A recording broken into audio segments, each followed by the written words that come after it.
The match I'm about to show you might be the most insane match I've posted yet, but before I get into that, I want to show you the record so far in the World Championship qualifier.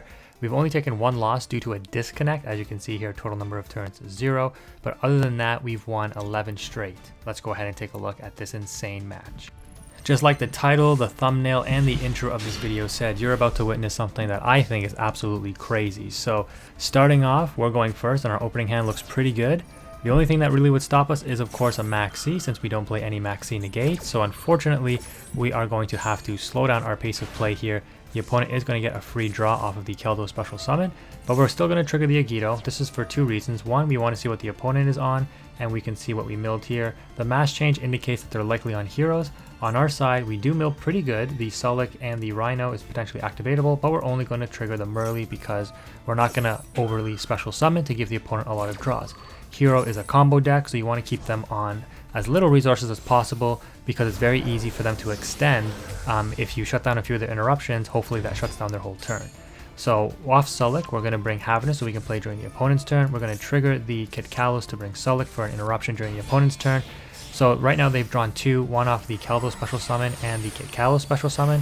Finally, we normal summon Mudora so that we can go into Baguska. That's going to give the opponent a total of 3 draws off Maxi. We have one interruption in the Sulic, but we also have a Maxi that we're going to use in the draw phase to play around triple Toxic Talents. And as soon as the opponent activates an effect, they know we have a Havnus. The opponent is going to start off though with a Droplet to negate the Baguska, and my guess is they pitched 2 because they just wanted these cards in the graveyard. They start very, very strong, normal or special summoning the Ferris by ditching the Malicious, which is another extender for them. But again, they're under Max C, they let it resolve. So we're going to chain Havnus to the monster effect of Ferris activating, and then we're going to shotgun our Sulic, which is probably a misplay in hindsight because the opponent reveals the ultimate interruption, which is super broken, the Mask Change. So what are they going to do? Of course, Ferris is a Dark. They're going to Mask Change away the Ferris to bring out a Dark Law. This is going to do several things. First of all, the special summon of the Dark Law will allow me to draw a card, which will trigger Dark Law's ability to banish a card from my hand. Not good for me. Secondly, they are going to be able to resolve their Ferris because it dodges the Sulic target and negate. That's not good for me either. Thirdly, the Dark Law is on the field and it will resolve, which means the Havnus has now banished the 3 cards that I was going to mill. So thankfully we don't banish anything significant there, which means our Havnus mill was actually useless, but they do banish the Rhino Heart from my hand. The opponent is going to continue to special summon. They also got their Vision Hero increase to the Spell and Trap Zone thanks to Ferris resolving, and they are going to continue to extend. We do get the Kelbeck off of the Maxi draw, thankfully, because this is going to allow us to spin back the Dark Law into the extra deck when they pitch a card into the graveyard, which they do with the Vyon here into the Shadow Mist. We're going to trigger the Kelbeck to spin back the Dark Law. The opponent reveals the second mass change. Absolutely crazy. They're going to send Dark Law to special summon another Dark Law. So right now, and like the opponent's I guess opening 10 cards, they literally had 2 mass change in hand and we milled the 3rd one. So all 3 mass change are now used. They have resolved Dark Law. Because we're drawing again and Dark Law's effect is not once per turn, they are once again going to banish a card from our hand. They also get the Stratos Search off of the, was it the Vaughn or something they got the Stratos Search off of. They're now going to get Polymerization to their hand. So we're in a really bad spot here. The only saving grace that prevents us from getting OTK'd is the fact that we have bodies on board. The opponent can't out all these bodies without beating over them. So off Stratos, they're going to search Plasma, and this card is also a very hard counter to Tearlaments because anything I bring to the field, Kitkalos, Rukalos, Kaleido Heart, etc., is all negated. The opponent makes a potential misplay here by equipping my Kitkalos. They probably think I have game. Easy money, right? But instead of saving it and beating, taking something else and then beating over the Kitkalos so that it gets banished under the Dark Law, they have, you know, a potential chance for me to come back because I do have Heartbeat here and I can Heartbeat this back into the extra deck. So I imagine the opponent wanted to take Kitkalos because it allowed them to be over 3,000 attack. So even if I was somehow able to bring Kaleido Heart to field, it wouldn't be able to beat over the Plasma. That's my guess. But we're going to see what's going to happen here. So they go Denier, and they're going to go ahead and stack Malicious. They're going to banish the other Malicious in their graveyard now to special summon Malicious back. So this opponent's got full extension. They also have the Poly, which means DPE. The opponent has an ideal setup. They've got Pop on every single turn. non-targeting destruction that will get banished. So they pop Sullic, they pop any of my monsters, it will not trigger the effects. They've got Dark Law banishing everything. If I try to bring cards to my hand, it's going to banish cards from my from my hand as well. They've got Plasma to negate all my face-up monsters, and Tearlaments generally doesn't play any like spell and trap removal other than evenly matched sometimes, and this is why I absolutely play evenly matched in this format. It is so important because this setup, the opponent probably thinks main phase 2, pop DPE, pop Sullic so it gets banished. Absolutely no chance you're going to search for something and come back, right? And even like, what are we going to do here, man? You've got a Plasma on field. I can't even Zeus. Like, there was no point in popping that Sullic because you open yourself up for evenly matched. So during our standby phase, we're going to go ahead and bring back, or they're going to go ahead and bring back the DPE. We're now going to Heartbeat back the Kitkalos because if we evenly match, we don't want them to banish our Kitkalos face down. So we put this back into our extra deck, which is super good because Kitkalos is, of course, the ultimate extender in Tearlaments. We're going to go Battle Phase and evenly match. The opponent is going to activate DPE because why banish it when you can just pop the Dark Law and put them both in the graveyard so you don't lose them, and that will bring the DPE back during the next standby phase, or any hero monster basically. But because we play that Imperm, and you can see that we got 3, the Imperm on the Plasma will allow us to play, but the opponent put us under another Max C, so we are really up against it here, but we were able to break the opponent's board. We are going to special summon the Sharon once, and we opt not to special summon the Rhino Heart that was milled by the Sharon. We milled 2 Scream and Rhino because we'd have to pitch Merly and special summon Rhino, but that would be too many special summons, giving the opponent more resources to fight back with. So instead I'm just going to wait for the fusion, and we do get the Havness to trigger the fusion, and that is of course going into the Kitkalos that we heartbeated back into the extra deck. Kitkalos is now going to search, but we're going to chain Mudora to make sure we have the traps necessary to search. And you can make a case to say, you know, you probably should have searched Sullic here because then that would permanegate the Plasma, but I've got 2 Imperms. I care more about the Omni Negate in Crime because I want to potentially stop a critical play, and of course I return the DPE so that the opponent can't recycle it back during the next standby phase. We set everything because we don't even fear Duster at this point because we got Crime. The opponent off of the DPE effect will bring out the Denier, which is totally fine. That will trigger Scream. We get another Shuffler and a Sullic and a Rhino that we can use all in the graveyard. The opponent opts to use Denier effect to put back one of the banished Malicious, but it doesn't do anything because the other Malicious is also banished, so they just put a dead card back into their deck. We're going to trigger some effects here. The opponent is opting to call by the Rhino, and we are going to Crime it, sending the Merly. So this works out beautifully, right? We're then going to go ahead and special summon the Rhino and pitch the Havness that we just brought to hand off of the Sullic being milled. So we end up milling both the Merly and the Havness, which is going to trigger some fusion, and of course off Rhino we are also going to trigger the sending of Sharon. So on my opponent's turn I'm going to fusion summon with all 3, and then of course chain link 4 so that it resolves first. We have to negate the Plasma so that the Rhino Heart will resolve, right? Because it just negates the effect, it doesn't negate activation, so I can still activate chain Imperm on chain link 4. This will be negated by the time all my effects resolve, which means when I bring Kaleido Heart to field, he will trigger the effect to spin the Plasma back into the deck, which is super strong. We know the opponent has, I think, Stratos in hand. Oh no, they used it. They drew cards off Max C, so we don't know any of their cards. So they could have potential extenders because they haven't used their normal summon yet. But we are going to go ahead and fusion summon on a new chain link. We're going to use Sharon as well, and I probably should have gone for Dragostapelia, but I didn't want to put back Rukalos, so I go for Mud Dragon instead. But it's fine because we have another monster negate in Imperm. The Plasma is now off the field. The opponent does reveal they drew Stratos, and we're going to put them on, well, you better have a decent extender, because linking off isn't going to do much since we have a Grave Shuffler as well as an interruption in the Mudora. They're going to opt to go into Vert, and I'm like, that's fine, because you use this effect, you cannot special summon monsters for the rest of the turn. So once you use this, you're done, right? Because you've already used your normal summon as well, as you can see here on that Stratos that we negated. They dump Miracle Fusion, which allows them to banish from the deck, and they're going to go into Sunrise. They only play 1 Miracle Fusion, so they don't search another one off of Sunrise. They go Battle Phase. Because Rukalos is on field, other Aqua monsters can't be destroyed by battle, so they beat into Sharon and it does not die. We're going to go ahead and draw for turn Merly. We have like all the fusion materials in our deck still. So in order to free up space, I actually go into Abyss Dweller, which will bump up the Rukalos as well, and trigger Scream to lower the opponent's attacks. We're then going to Kaleido, since Aqua was sent to the graveyard, to spin back the Sunrise. And at this point, you can see how we battled back and essentially are going to go for game here pretty easily. This is how broken Tearlaments is. It literally countered all of the hard counters to the deck, like double Dark Law, double Mass Change, Plasma. We played through all of that, which is absolutely insane thanks to Tearlaments obviously having a super strong engine, but also our utility cards. And this is what we're going to go over in the deck list, because playing things like Implement Evenly Matched is more than just, you know, board breaking and hand traps. It allows you to play through your opponent's setup to counter you, basically anti-tier stuff. So GG's to the opponent. They put up a really good fight, but let's go ahead and take a look at the deck list. So I'm going to go over what I think is the best version of Tearlament to use in the World Championship qualifier, and this is my deck list slightly updated from last season. Just jumping straight in, I like 2 DD Crow. 2 is a good ratio because it's a card you sometimes want to open. Opening it is very strong, not just against the mirror match, but in other matchups as well.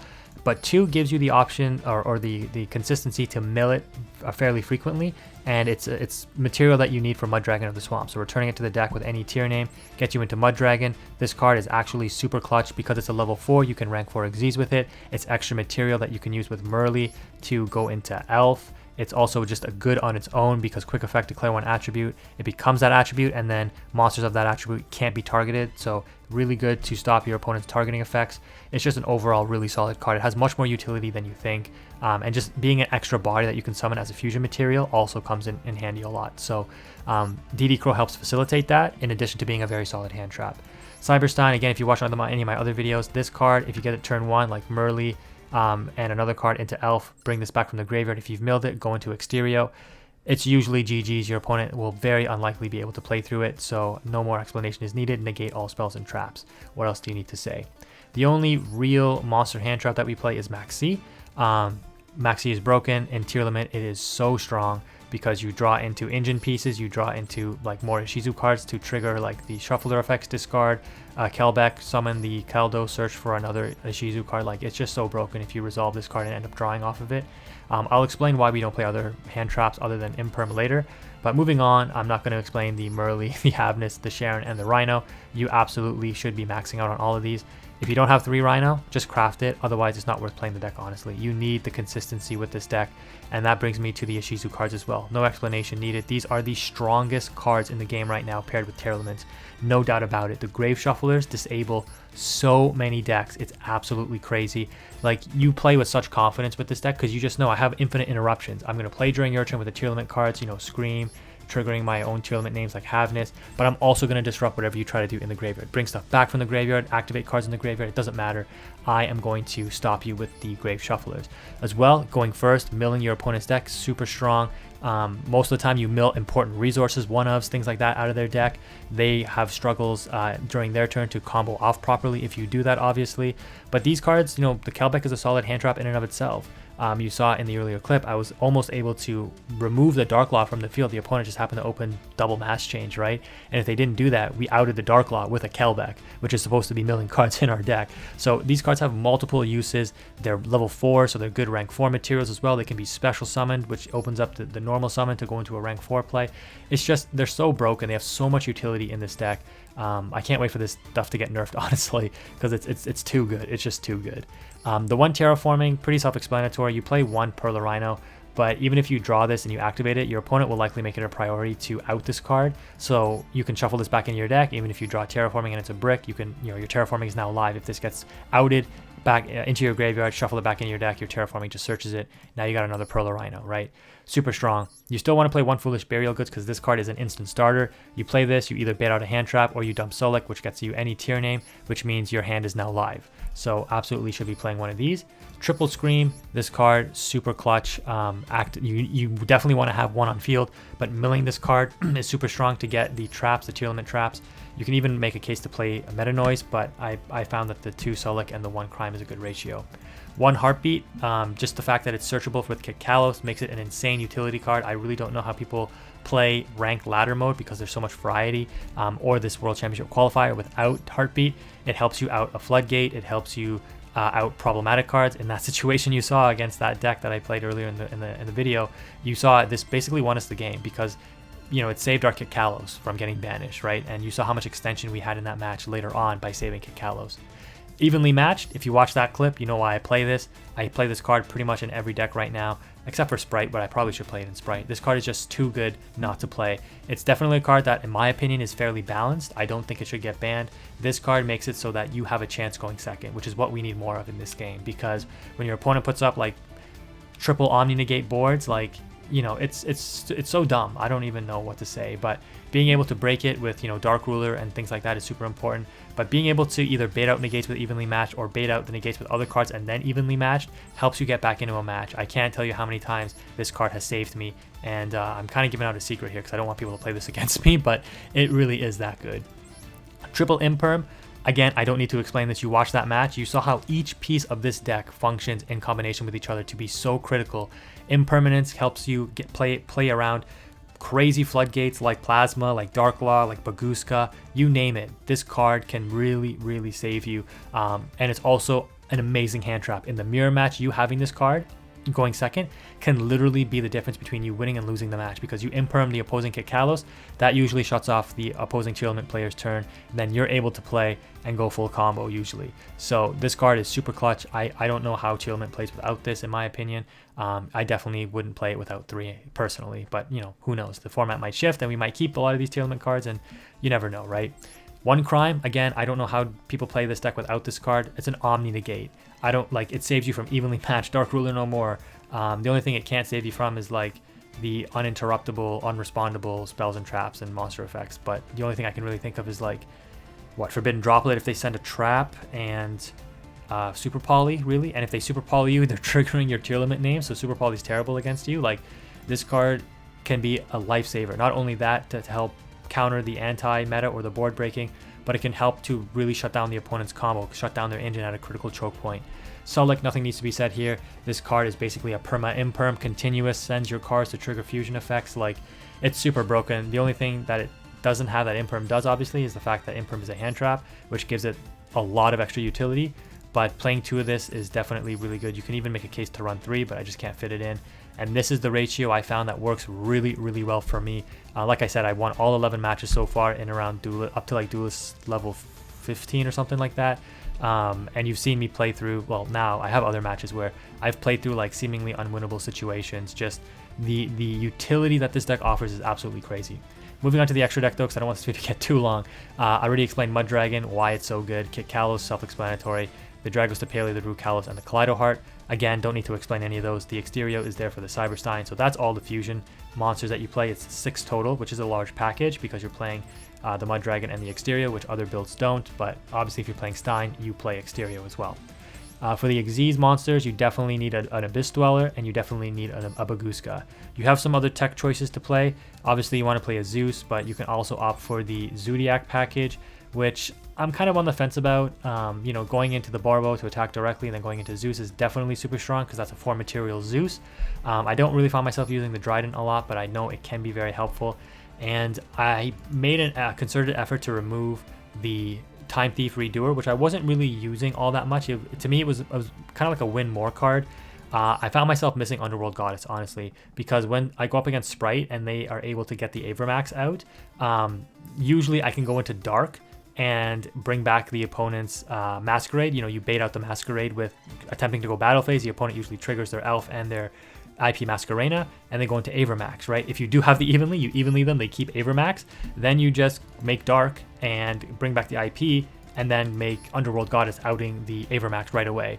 I have a clip where I wasn't playing Underworld Goddess. I could have won the game like super quick, but it ended up being dragged out so much longer because I didn't have Underworld Goddess to out the Avermax, and I had to out it with the Barbo into Zeus line, which took a lot longer and put me at risk for losing the match. But in the end, I think this is worth using. Finally, I would say you probably want to try to fit in IP Masquerena if you can. I just can't find the room. Honestly, you might just not even play Dryden as an example, just because having the ability to go into Underworld Goddess during your opponent's turn is super strong as well. But again, you have to experiment with what you need and what you're experiencing in the meta to go with what works for you. Finally, I've seen a lot of other tier builds that utilize some tech choices like Super Poly, Ash Blossoms, etc. I don't think you want to play those. I think you need to maximize your mills, and I more prefer to go for board breakers. Honestly, like things like Heartbeat is a board breaker, believe it or not. Evenly Matched obviously is a board breaker, but I just find that the combination of Imperm, Maxi, and the double DD Crow is a good enough interruption package for me to deal with what my opponent throws out. Whether it be anti-Tearlaments, the mirror match in Tearlaments, or just like some kind of rogue stuff, these cards are generically good against most things, obviously.